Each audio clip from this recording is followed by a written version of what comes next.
예수님,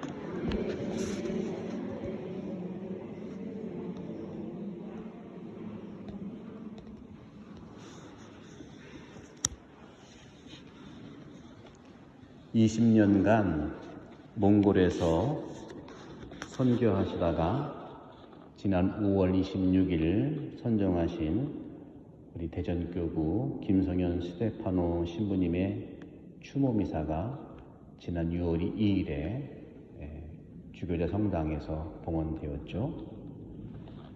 미사 후에 김성현 신부님을 아시던 수녀님들과 선교사님들이 신부님에 대한 추억과 기억을 나눠줬는데, 신부님의 양력을 보게 되면 바로 1999년 조치원 성당 보좌신부였는데, 근처에 있던 작은 자매 우회에 수녀원의 기도방을 자주 찾아오셨다고 합니다. 어느 날 수녀님께 전화해서 김 신부님은 오늘 밤에 가서 기도할 테니까 성체 조배실 문 잠그지 말아 주세요 하고 부탁을 하신 적이 있다고 말했습니다. 몽골 선교에 대한 열망이 하느님의 부르심인지 아닌지 식별하기 위해서 그리 하신 거죠. 밤에도 가서 기도하는 거예요. 김 신부님은 저도 로마에 있을 때 신학생으로 로마에 왔습니다. 저도 신학생 때부터 우리 김 신부님을 잘 알고, 또 저는 그때 사제였고 우리 김 신부님 신학생이기 때문에 지극정성으로 또 경주교님이 저한테 부탁도 하셨고, 또 당연히 우리 사랑하는 후배이기 때문에 자주 만났어요. 자주 만나고, 또 학교가 같은 학교였기 때문에.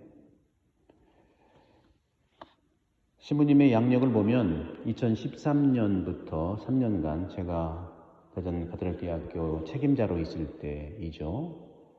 2013년부터 3년간 한국에 계셨는데 저희 신학교에서 머물었어요. 한국어 교사 자격증을 따느라고 공부를 하시는 기간이었어요. 왜 한국어 교사 자격증을 따야 하실까요?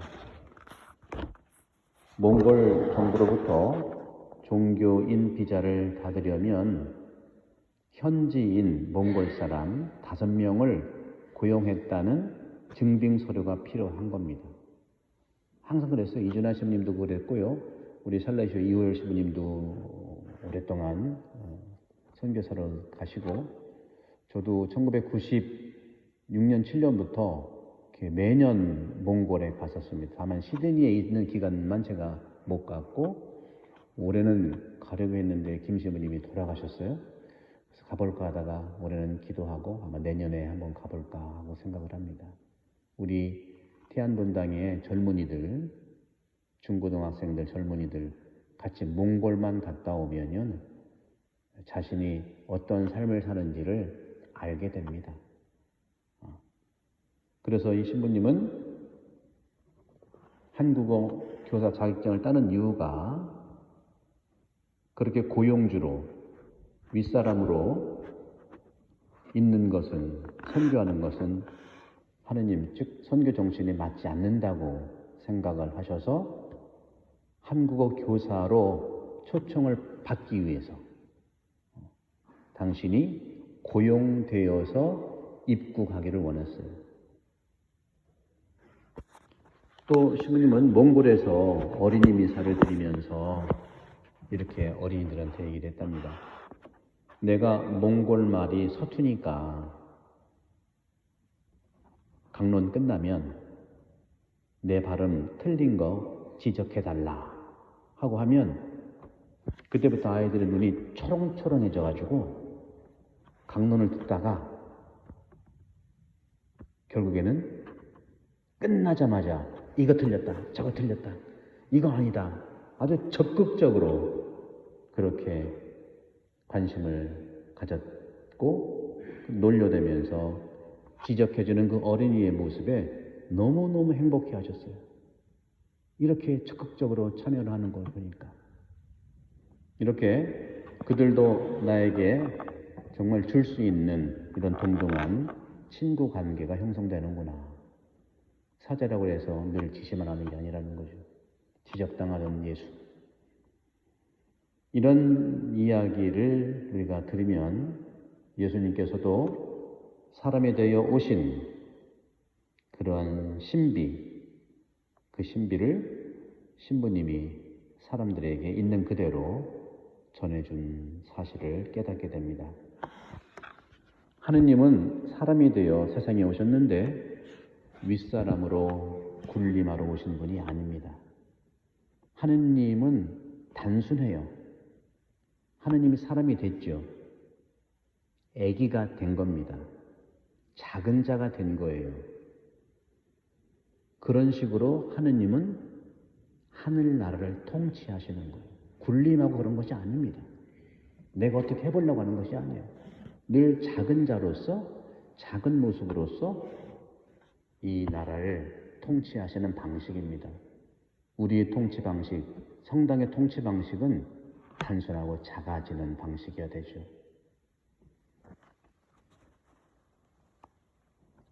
군림하러 오신 것이 아니라 우리와 똑같은 사람으로 오셨고 일방적 사랑을 베푸시면서도 딱 한 가지를 베푸셨는데 그것은 내가 너에게 베푼 것을 다른 이에게 베풀어 달라는 것이었어요.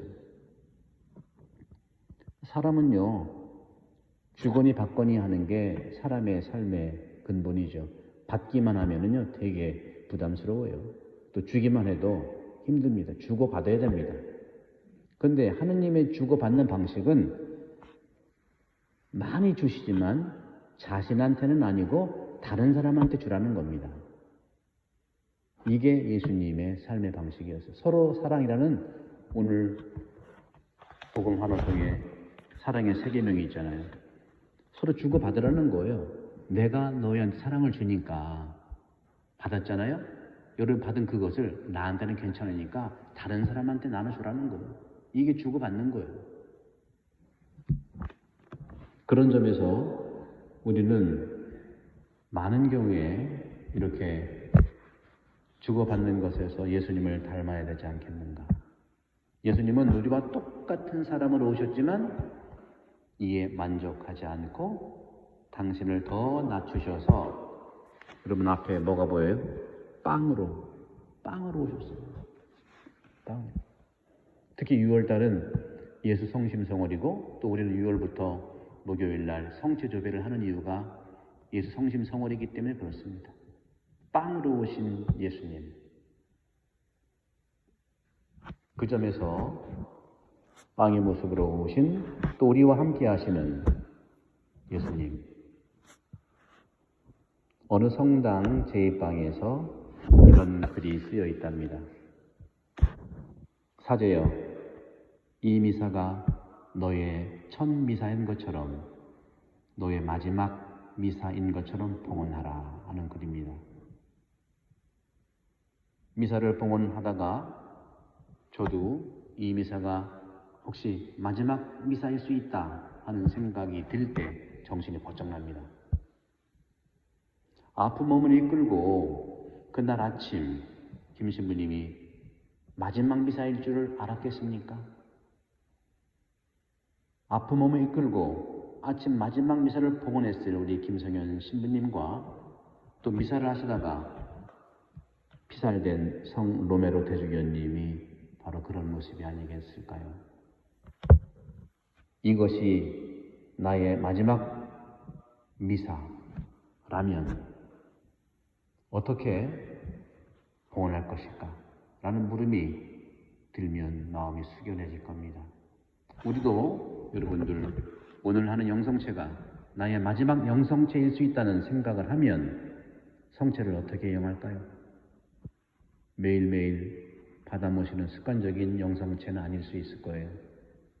오늘 영해도 내일 또 영하고 그 다음도 영할 수 있는 생각에 이 고귀한 가치를 우리는 잊을 수 있다는 말씀입니다. 20세기 위대한 신학자 떼아르드 샤르댕 신부님이 계세요. 그분은 1881년에서 1955년까지 사셨는데, 신부님은 지질학과 고생물학의 권위자이시기 때문에 많은 연구를 하시면서도 그분은 항상 그리스도 안에서 당신의 연구와 과학을 봉헌했습니다. 만물이 그리스도를 향해 진화하고 있다는 신학적 통찰로 과학과 신학과의 깊은 대화를 공헌한 분입니다. 사상이 지나치게 진보적이라는 이유로 장상으로부터 경고를 받은 적도 있었어요. 하지만 프란시스코 교황님께서 회칙 찬미 받으소서에서 신부님을 인용함으로써 공식적으로 교회의 뛰어난 학자로 인정받게 된 겁니다. 이렇게 시대를 앞서는 분들은 늘 이해받지 못한 부분에 대해서 고난과 고초를 받게 되어 있습니다. 샤르댕 신부님은 지질학 연구를 위해서 내몽골의 오르도스 사막을 탐험하다가 미사를 드릴 빵과 포도주가 떨어졌을 때에 다음과 같은 기도를 하며 미사 봉헌을 하셨답니다. 주님, 이번에는 아시아의 대초원 안에 들어와 있지만 또다시 저는 빵도 포도주도 재단도 없이 이렇게 서서 그 모든 상징들을 뛰어넘어 장엄하게 펼쳐 있는 순수 실제를 향해 저 자신을 들어 올리려 합니다. 당신의 사제로서 저는 온 땅덩이를 제단으로 삼고 그 위에 사제로서 세상의 온갖 노동과 수고를 당신께 봉헌하겠습니다. 저쪽 지평선에서는 이제 막 솟아오르는 태양이 동쪽 하늘 끝자락을 비추고 있습니다. 이 거대한 불이 찬란한 빛을 내며 떠오르면 그 아래 살아있는 땅의 표면은 다시 한번 잠에서 깨어나 몸을 떨며 또다시 그 두려운 노동을 시작합니다. 오 하느님, 저는 새로운 노력이 이루어낼 소출들을 저의 이 성반에 담겠습니다. 또 오늘 하루 이 땅이 산출해낼 열매들에서 짜낼 액즙을 이 성장에 담겠습니다. 아마 그 신부님이 태안에 계셨다면 멸치젓으로 성체성사를 이뤘을 겁니다. 뻘에서 잡은 바지락으로 성체성사를 이뤘을 겁니다. 이제 곳곳 지구 곳곳으로부터 올라와 성령을 향해 모아질 온갖 힘들을 받아들이기 위해 자신을 활짝 열어놓고 기다리는 영혼의 깊은 속, 그것이 저의 성반이며 성장입니다. 새날을 맞이하라고 지금 빛이 흔들어 깨우고 모든 사람들을 기억하고 그들과 신비로이 하나가 되게 하소서. 이게 그 신부님의 기도였어요.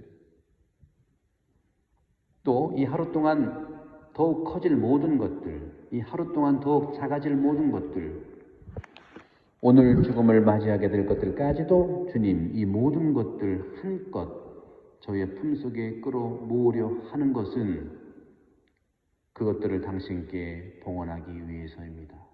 이 지구를 당신께 봉헌하자고 봉헌하는 성체성사의 삶을 사신 거예요. 이것이 저의 봉헌물이고 당신께서 바라시는 단 하나의 작아질 모든 것들, 오늘 죽음을 맞이하게 될 것들까지도 주님, 이 모든 것을 한껏 저의 품속에 끌어모으려 하는 것은 그것들을 당신께 봉헌하기 위해서입니다. 이것이 저의 봉헌물이고 당신께서 바라시는 단 하나의 봉헌물입니다. 주님, 저희를 하나가 되게 해주소서. 샤르댕 신부님은 지구를, 이 땅을 오염받고 기후가 너무 나빠진 이 세상 땅 지구를 제단으로 삼으셨고 빵 대신에 모든 피조물의 노동을 성부 안에 담아 봉헌하신 겁니다. 오늘 하루를 위해 인간은 노동을 하고 벌들을 수고롭게 꿀을 모아야 합니다. 또한 포도주 대신 모든 피조물에 수고를 담아 봉헌하셨는데 노동이 능동적인 것으로 행하는 것이라면 수고는 당해야 하는 겁니다. 포도가 짓 이겨질 때 포도주가 되는 것처럼 포도주 그냥 되는 게 아니죠. 포도가 짓 이겨져야 돼요. 모든 피조물은 원치 않는데 당해야 하는 수고와 고난으로 자신만의 액집을 만들 것입니다. 레지오 단가에서는 이 수고를 남 모르는 땀, 내 피와 눈물이라고 표현합니다. 빵과 포도주 대신 바쳐진 노동과 수고를 능동과 수동, 행하는 것과 당해야 하는 것이라고 부를 수 있습니다. 사도행 신부님은 온 우주 모든 피조물의 노동과 수고를 미사 때 봉헌하셨고 아버지께서 이를 예수 그리스도의 몸과 피로 변화시키신다고 고백했습니다. 오늘 제대 앞에 이 꽃꽂이 그리스도의 성체를 형상화했죠. 이 꽃꽂이를 보면서 성체가 온 우주라는 샤르댕 시문의 말씀을 떠올라 봅시다.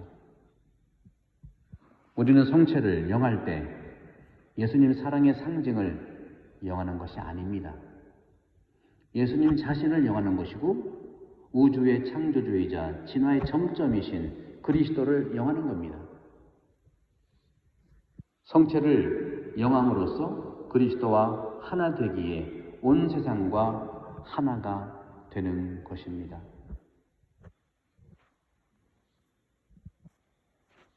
성체를 영하는 모든 이와 그리스도 안에 있는 모든 이, 세상을 떠난 모든 분들과 하나 되는 게 영성체예요. 내 살을 먹고 내 피를 마시는 사람은 영원한 생명을 얻고 나도 마지막 날에 그를 다시 살릴 것이다. 내 살은 참된 양식이고 내 피는 참된 음료다. 내 살을 먹고 내 피를 마시는 사람은 내 안에 머무르고 나도 그 사람 안에 머무른다.